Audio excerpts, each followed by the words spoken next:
Muito bom dia, cumprimentando todos e todas que acompanham esta sessão. Vou deixar para tratar das questões relativas ao transporte no aumento da pauta, mas quero aqui dialogar com o vereador Elber e fazer a seguinte observação. Aqui, nós temos que considerar que existe minoria e maioria. Isso é típico dos parlamentos.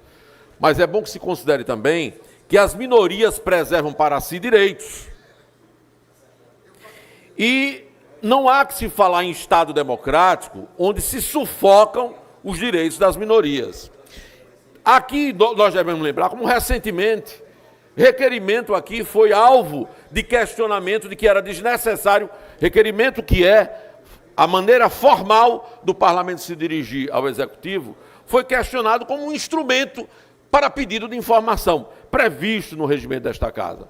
Como se nós tivéssemos que nos dobrar diante da administração, pedir que ele envie, sendo que nós temos uma regra formal. E lembremos, nós estamos falando de administração pública. A administração pública não se pauta pela oralidade, pauta-se, isto sim, pela formalidade. É um dos princípios do direito administrativo.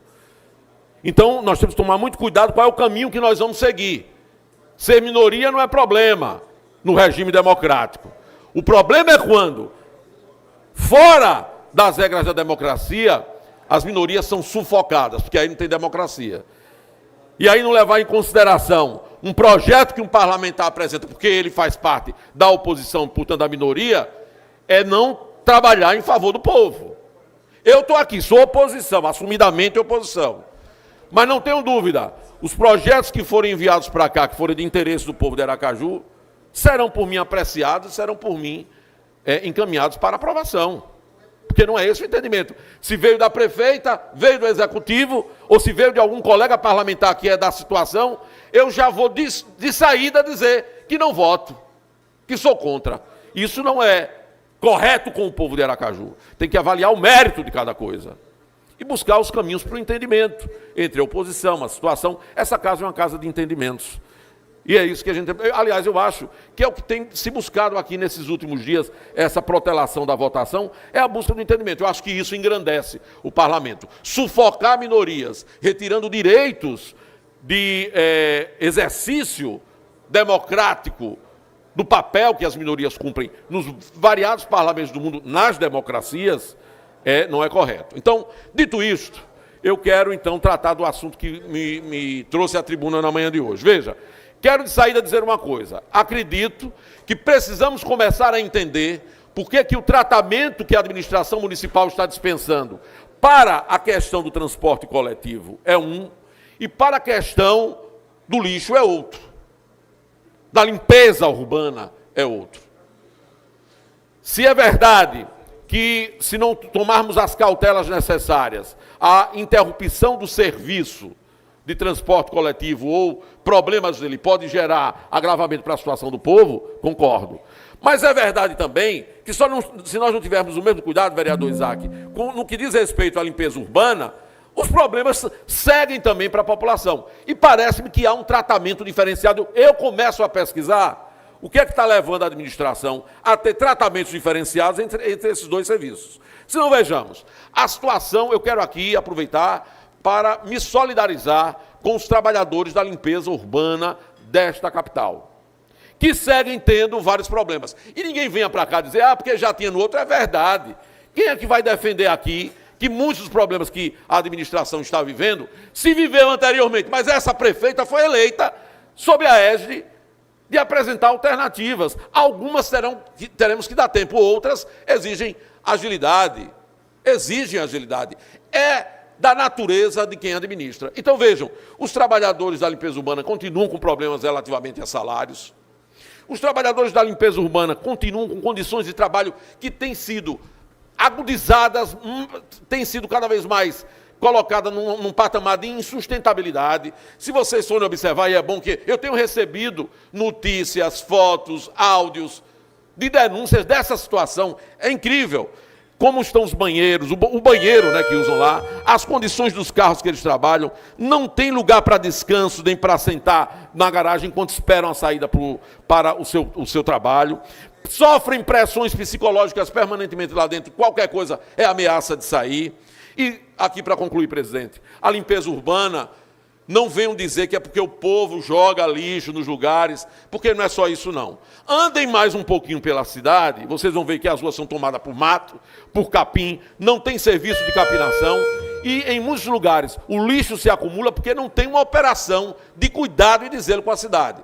É preciso que o nosso olhar sobre essa questão da limpeza urbana também esteja atento, para entendermos o que é que está acontecendo também neste setor. Obrigado, presidente. Presidente, eu vim à tribuna para discutir esse veto, porque durante muito tempo são algumas semanas já que a gente está aqui esperando esse momento, e eu esperei o momento exato para fazer a discussão.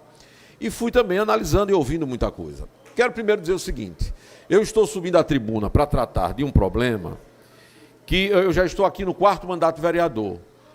Portanto, já tem 20 anos, vejam, 20 anos que eu, pessoalmente, trato desse problema aqui nesta tribuna.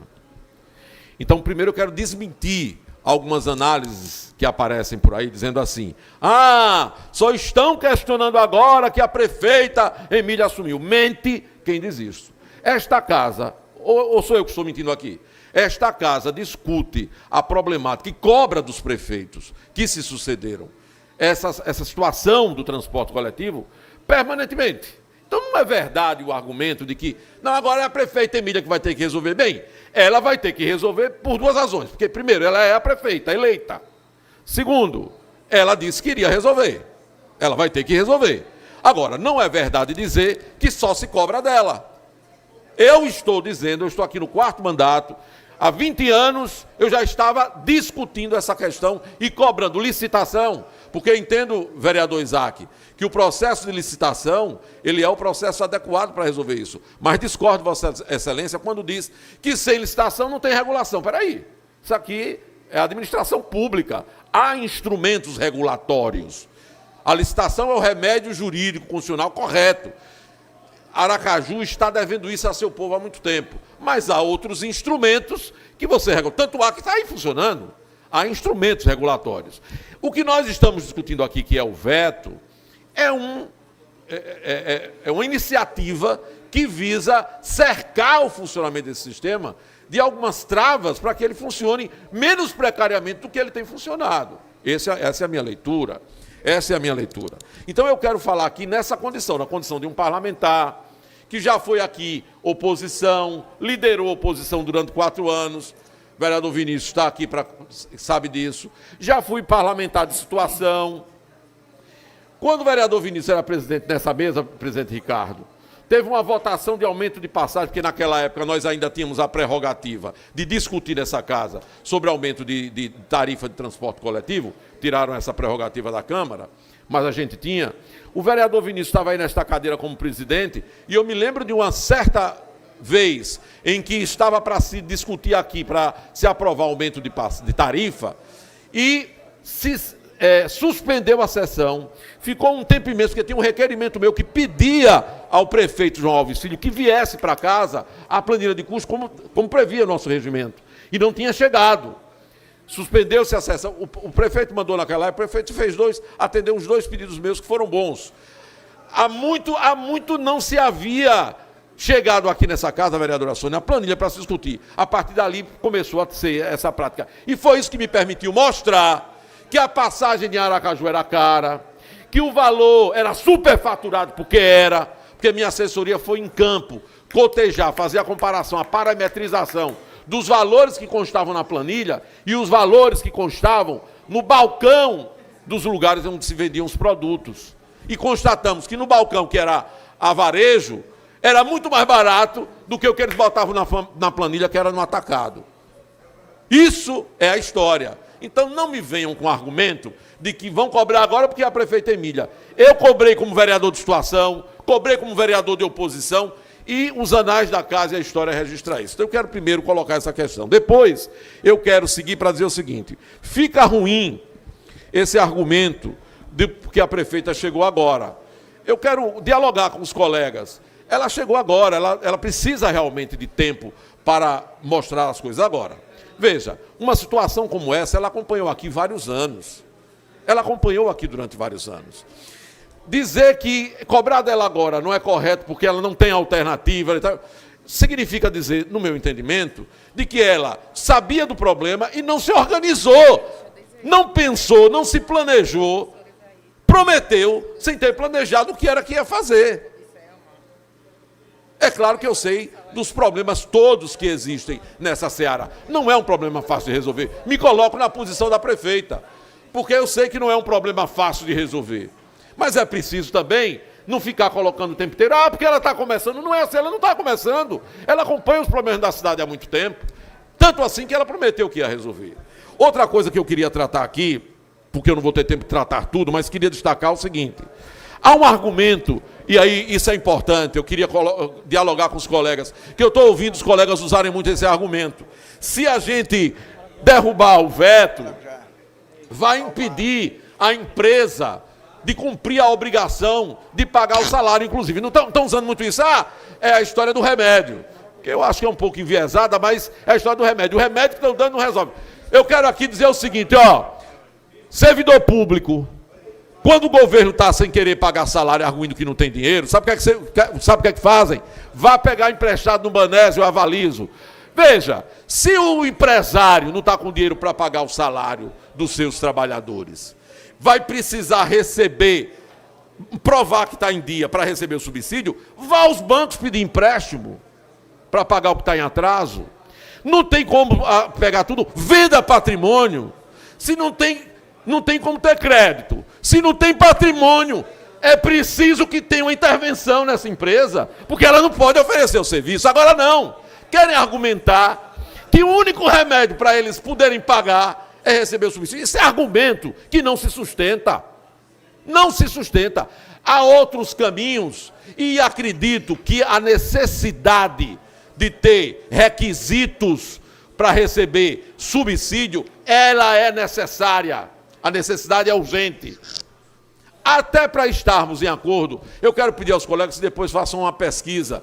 O Supremo Tribunal Federal, em recentes decisões, em casos similares, não é caso igual, mas em casos similares a esse daqui, já disse que é correto, sim, nós termos uma vinculação de obrigação de pagar obrigações trabalhistas, de garantir o pagamento de obrigações trabalhistas, para que você participe dos processos de licitação. E, a rigor, também para que você receba outro tipo de recurso público. Isso, minha gente, o que o vereador Camilo está propondo, no meu ponto de vista, ele privilegia o interesse público, porque vai garantir que as empresas efetivamente garantam a igualdade de condições na disputa, porque é muito bom, né? Tem umas empresas que não pagam e aquelas que pagam. Isso cria uma espécie de tratamento desigual dentro do serviço público que não pode prevalecer. E, ademais, diante do princípio da eficiência administrativa, contratar com empresa que não tem condição de garantir pelo menos o pagamento das suas obrigações trabalhistas, não garante o bom funcionamento da administração pública. Então, presidente, eu quero já anunciar que votarei pela derrubada do veto, né? E acreditando que nós vamos continuar construindo alternativas. Essa que está sendo votada hoje não é para garantir pagamento, não. É para dizer que empresa que não paga trabalhador não pode estar recebendo dinheiro de administração pública assim. É isso. Agora, por último mesmo, eu quero aqui manifestar minha solidariedade, mas mais do que isso, manifestar minha alegria em ver que no Dia Internacional da Mulher a gente tem uma mulher, Ivana, que chega aqui na tribuna dessa casa e tem a coragem, porque é preciso ter coragem para chegar aqui e dizer tudo que você disse. Colocar o seu sentimento, mas carregar o seu sentimento também, sabe, de realidade vivida pela classe trabalhadora. É muito bom a gente pedir pena, cuidado com os empresários. E eu não sou contra o sistema que opera de forma justa, não. Mas temos que pensar na realidade que foi exposta aqui por Ivana, né? E não podemos admitir que empresas com esse perfil continuem contratando com a administração pública, e mais do que isso, continuem recebendo recursos sem resolver os problemas, porque já está dito aqui. Foi feita a promessa de resolver, não resolveu, continua recebendo, e agora mais ainda, né? Então, meus amigos e minhas amigas, vamos à votação daqui a pouco. Meu voto, presidente, será pela derrubada do veto. Muito obrigado.